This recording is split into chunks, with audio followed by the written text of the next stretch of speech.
जय श्री कृष्णा। स्वागत है आप सभी का हमारे YouTube चैनल पर। आज की वीडियो में हम लेकर आए हैं आपके लिए एक बहुत ही सुंदर पौराणिक कथा। आज की पौराणिक कथा का सार है कि आखिर पाप कहाँ कहाँ जाता है। इसी संदर्भ में एक बार एक ऋषि ने सोचा कि लोग पाप धोने के लिए सभी गंगा में जाते हैं, ऐसे में सारे पाप गंगा में ही समा जाते हैं। इस तरह तो गंगा भी पापी हो जाएगी। उस ऋषि ने यह जानने के लिए आखिर पाप जाता कहाँ है, तपस्या की। तपस्या करने के फलस्वरूप देवगण प्रकट हुए। तब ऋषि ने उनसे पूछा कि गंगा में जो पाप धोया जाता है वह कहाँ जाता है। तब भगवान ने कहा कि चलो गंगा जी से पूछते हैं इस बारे में। ऋषि और भगवान दोनों ने ही गंगा जी से पूछा कि हे गंगे, सब लोग तुम्हारे यहाँ पाप धोते हैं, तो इसका मतलब क्या आप भी पापी हुई। तब गंगा ने कहा कि मैं कैसे पापी हो गई, मैं तो सभी पाप लेकर समुद्र को अर्पित कर देती हूँ।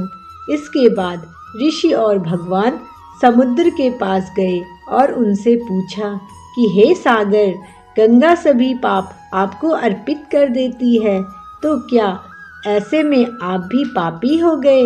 तब सागर ने कहा कि मैं कैसे पापी हुआ, वो सभी पाप को भाप बनाकर बादल बना देता है।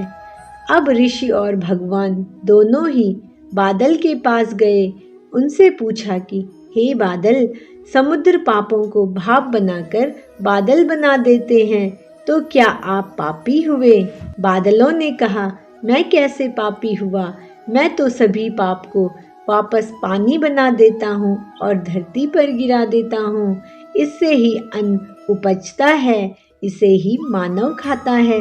उस अन्न में जो अन्न जिस मानसिक स्थिति से उगाया जाता है और जिस वृत्ति से प्राप्त किया जाता है और जिस मानसिक अवस्था में खाया जाता है, उसी के आधार पर मानव की मानसिकता बनती है।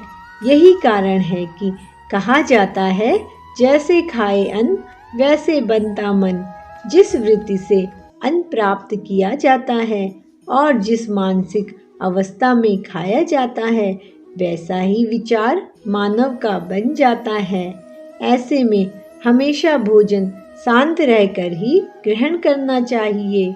अन्न जिस धन से खरीदा जाए वह धन भी श्रम का होना चाहिए। उम्मीद करते हैं आपको आज की प्रेरणादायक कहानी अच्छी लगी होगी। तो इसी कहानी के साथ वीडियो को लाइक और चैनल को सब्सक्राइब अवश्य करें।